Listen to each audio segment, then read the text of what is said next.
Hello दोस्तों, आप लोगों का स्वागत है विजन साइंस ऑनलाइन क्लासेस में। आई होप आप लोग मस्त होंगे, स्वस्थ होंगे और जबरदस्त होंगे।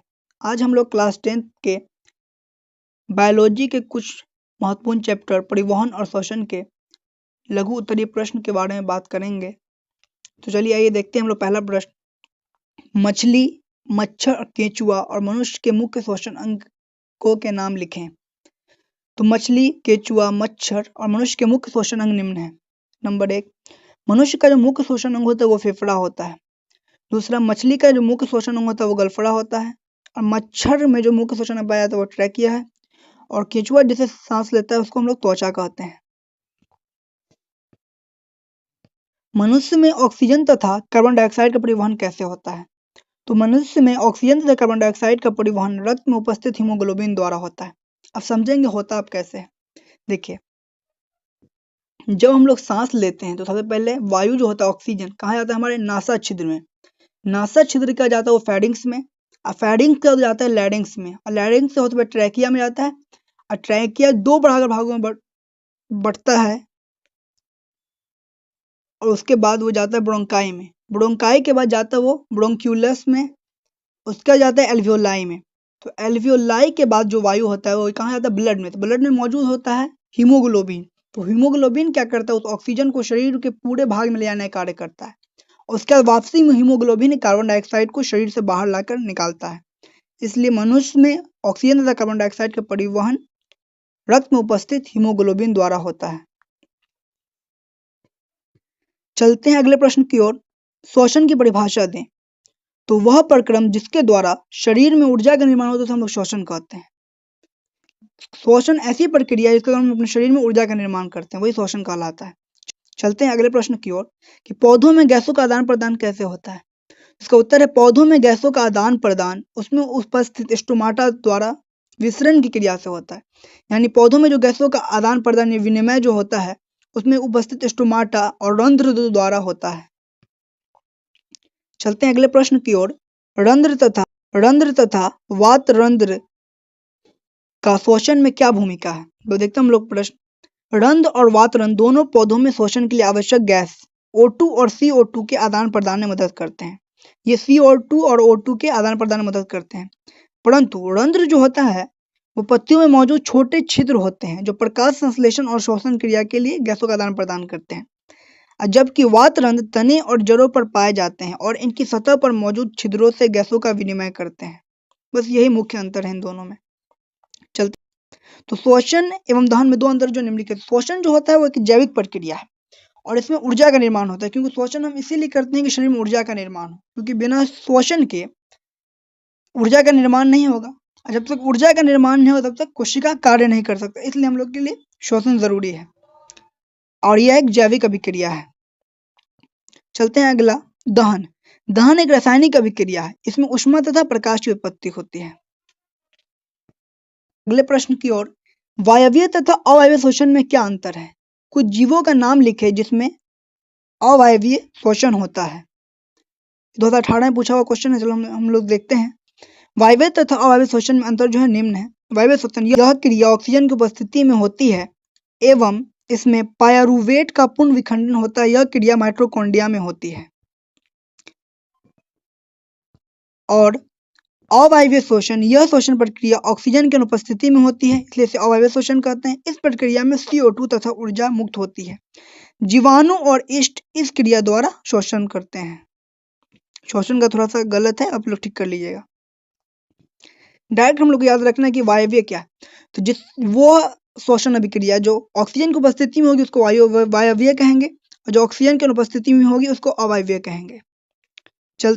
चलते हैं अगले प्रश्न की ओर। किण्वन किस प्रकार का श्वसन है और यह कहाँ होता है? तो किण्वन भी अवायवीय श्वसन ही है, ये ईस्ट में पाया जाता है। यह अवायवीय श्वसन का ही प्रकार है और कोशिका द्रव्य में होता है। इसका उदाहरण ईस्ट और बैक्टीरिया इत्यादि हैं। प्रश्न की ओर। श्वसन सजीवों के लिए क्यों अनिवार्य है?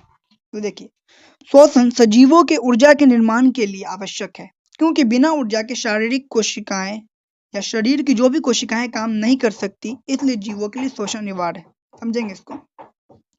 क्योंकि शरीर के प्रत्येक कोशिकाओं को काम करने के लिए ऊर्जा चाहिए, बिना ऊर्जा के वो कार्य नहीं कर सकती, इसलिए श्वसन के द्वारा ऊर्जा का निर्माण होता है जिससे कोशिकाएं कार्य करने में सक्षम होती हैं।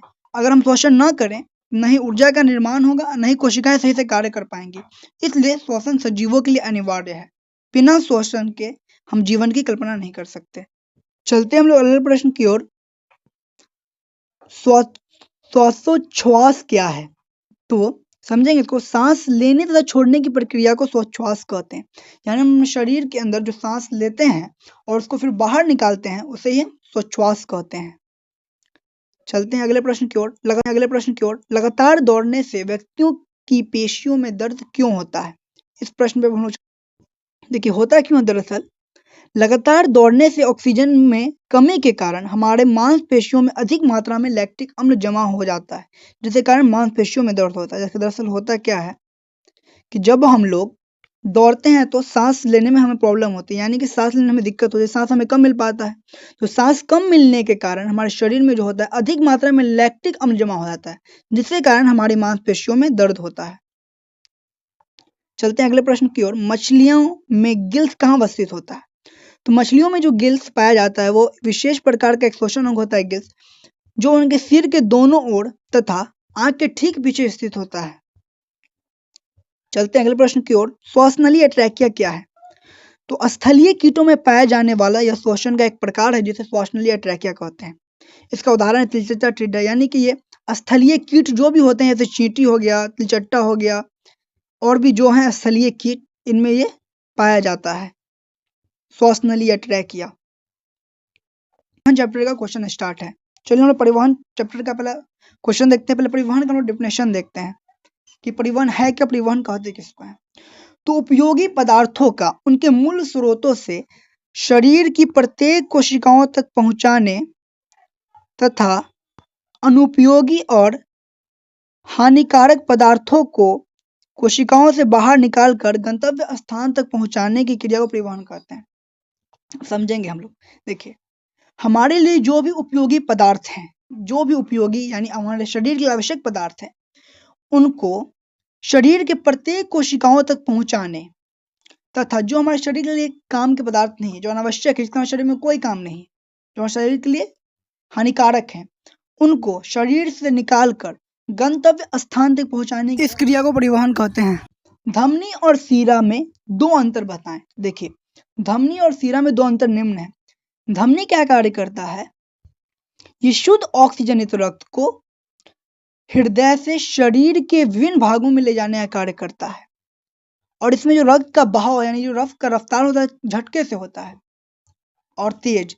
देखिए क्यों होता है? क्योंकि धमनी जो है शुद्ध और ऑक्सीजनित रक्त को हृदय से शरीर में ले जाने का कार्य करती है।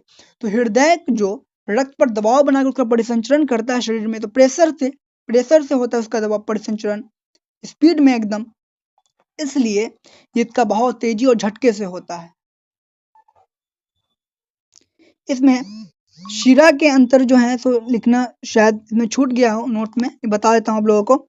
शीरा क्या करता है? शीरा जो है अशुद्ध और विऑक्सीजनित रक्त को शरीर के विभिन्न भागों से हृदय तक ले जाने का कार्य करता है, और इस रक्त का जो बहाव होता है शीरा के, वो स्लो होता है, यानी कि धीरे होता है। अब चलते हैं हम लोग अगले प्रश्न की ओर। अगला प्रश्न है ऑक्सी हीमोग्लोबिन क्या है? जो हम हीमोग्लोबिन ऑक्सीजन से जुड़कर फेफड़ों से शरीर के ऊतकों तक ऑक्सीजन पहुंचता है, तो इसे हम ऑक्सी हीमोग्लोबिन कहते हैं। जब हीमोग्लोबिन ऑक्सीजन से जुड़कर, और जब ऑक्सीजन से हीमोग्लोबिन जुड़ता है, उसके जुड़ने के बाद शरीर के ऊतकों तक फेफड़ों से वायु को लेकर पहुंचाता है, तो हम इसे ऑक्सी हीमोग्लोबिन कहते हैं। चलते हैं हम लोग अगले प्रश्न की ओर। अगला प्रश्न है जाइलम और फ्लोएम में क्या अंतर है? तो जाइलम और फ्लोएम में जो अंतर है निम्न है। देखते पहले हम लोग जाइलम का अंतर। जाइलम जो होता है इसकी कोशिकाएं मृत होती हैं, और फ्लोएम इसकी कोशिकाएं जीवित होती हैं। अगला जाइलम जो होता है जल एवं घुलित खनिज का स्थानांतरण करता है, और फ्लोएम क्या करता है? जो प्रकाश संश्लेषण के उपरांत पत्तियों द्वारा बने भोजन का पूरे पादप शरीर में वितरण का कार्य करता है, यानी कि पूरे पादप शरीर में प्रकाश संश्लेषण के उपरांत बने भोजन को पहुंचाने का कार्य कौन करता है? फ्लोएम करता है। चलते हैं अगले प्रश्न की ओर। रक्त का कार्य क्या है? तो रक्त के दो कार्य निम्नलिखित हैं। तो रक्त में उपस्थित आरबीसी ऑक्सीजन को पूरे शरीर में पहुंचाने का कार्य करता है। जो पहले आपको बता दिए कि आरबीसी ब्लड में हीमोग्लोबिन पाया जाता है। जब एल्वियोलाई से वायु ब्लड में पहुंचता है तो उसमें उपस्थित आरबीसी में उपस्थित हीमोग्लोबिन उसका प्रवाह यानी उसका परिवहन पूरे शरीर में करता है, यानी पूरे शरीर में पहुंचाने का कार्य करता है। और डब्ल्यूबीसी जो होता है हमारे शरीर को इम्यूनिटी प्रदान करता है, इम्यूनिटी यानी कि बीमारी से लड़ने में सहायक होता है। अब चलते हम लोग अगले प्रश्न की ओर। मानव परिवहन तंत्र के घटक कौन कौन से हैं? किन्हीं दो घटकों का कार्य हम लोगों को लिखना है। मानव परिवहन तंत्र के घटक कौन कौन से हैं? किन्हीं दो घटकों का कार्य हम लोगों को लिखना है। तो चलते हम लोग इस प्रश्न की ओर। तो मानव परिवहन तंत्र के घटक निम्नलिखित हैं। हृदय भी है, रुधिर है, लसिका है, रुधिर वाहिका है। इनमें से हमें किसी दो ही का कार्य लिखना है। तो दो का कार्य आपको बता दे रहा है। हृदय क्या है? तो हृदय एक केंद्रीय पंप अंग है जो रक्त पर दबाव बनाकर उसका परिसंचरण पूरे शरीर में करता है। तो रक्त जो है एक केंद्रीय पंप अंग है। हृदय क्या करता है कि रक्त पर प्रेशर से यानी उस पर दबाव बनाकर उसका परिसंचरण पूरे शरीर में कराने का कार्य करता है। और रुधिर क्या है? रुधिर ये ऑक्सीजन तथा कार्बन डाइऑक्साइड एवं जो भी अनावश्यक पदार्थ हमारे शरीर में होते हैं, नाइट्रोजनी पदार्थ, उत्सर्जित पदार्थों का परिवहन करता है। अब चलते हम लोग इस प्रकार अगले प्रश्न की ओर। तुम्हारा अगला प्रश्न है लसिका क्या है? इसके कार्यों का वर्णन करना है। तो लसिका भी एक प्रकार का रुधिर है, यानी रक्त एक प्रकार का तरल संयोजी उत्तक है। ये जो होता है रंगहीन होता है, इसमें प्रोटीन, अमीनो एसिड, यूरिया आदि पाए जाते हैं। इसका कार्य है ये उत्तकों से उत्सर्जित पदार्थों को एकत्रित करते हैं, यानी उत्तकों से जो भी एक्सक्रीटरी प्रोडक्ट जो भी होते हैं उनको एक जगह एकत्रित करने का काम करता है। और पचे हुए वसा यानी कि जो भी फैट जैसे पदार्थ हैं, जैसे तेल, घी इत्यादि जो भी फैटनेस पदार्थ हैं, पचे हुए वसा का अवशोषण करके शरीर के विभिन्न भागों में ले जाने का यही करता है लसिका। और हानिकारक जीवाणुओं को नष्ट कर शरीर की रक्षा करता है। अब चलते हैं अगले प्रश्न की ओर। अगला प्रश्न है वाष्पोत्सर्जन। अब चलते हैं अगले प्रश्न की ओर। अगला प्रश्न है वाष्पोत्सर्जन तथा स्थानांतरण में क्या अंतर है? तो वाष्पोत्सर्जन तथा में अंतर निम्न है। स्थानांतर यहाँ पे छूट गया है, इसमें आप लोग लिख लेना खुद से, में अंतर निम्न है। तो वाष्पोत्सर्जन पौधे के वायवीय भागों से जल का रंध्र द्वारा बाहर निकलना वाष्पोत्सर्जन कहलाता है। और स्थानांतरण क्या है कि पौधे के एक भाग से दूसरे भाग में खाद्य पदार्थ जो भी होते हैं उसका जलीय घोल के आने जाने को खाद्य पदार्थों का स्थानांतर कहते हैं हम लोग। अब अगला देखते हैं हम लोग प्रश्न कि रक्त का दोहरा परिसंचरण क्या है? तो रक्त एक पूर्ण चक्र में, यानी रक्त का जो एक पूरा चक्र होता है उसमें हृदय में से 2 बार गुजरता है, तो इससे रक्त का दोहरा परिसंचरण कहते हैं। अगले प्रश्न की ओर। रक्त जमने में पट्टिकाणु की क्या भूमिका है? तो इस प्रश्न का उत्तर है शरीर में कटे फटे स्थान से पट्टिकाणु द्वारा, जहां से हमारे शरीर का कोई भी स्थान जहां से कटता या फटता है तो वहां से एक थ्रोम्बोप्लास्टिन नामक प्रोटीन का स्त्राव होता है। ये प्रोटीन क्या करता है? जो रक्त प्लाज्मा में उपस्थित प्रोथ्रोम्बिन को थ्रोम्बिन में बदल देता है। तो थ्रोम्बिन क्या करता है कि रक्त प्लाज्मा में उपस्थित घुलनशील प्रोटीन फाइब्रिनोजन को अघुलनशील फाइब्रिन में बदलकर आरबीसी के साथ रक्त को थक्का बना लेता है। चलते हैं अगले प्रश्न की ओर। रक्त क्या है? इसका कौन सा घटक गैसीय परिवहन में सहायक होता है? तो इस प्रश्न का उत्तर है कि रक्त एक प्रकार का तरल संयोजी उत्तक है। यानी रक्त जो होता है एक प्रकार का क्या होता है? तरल संयोजी उत्तक। यानी कि रक्त जो है blood is a vascular connective tissue, एक प्रकार का तरल संयोजी उत्तक है।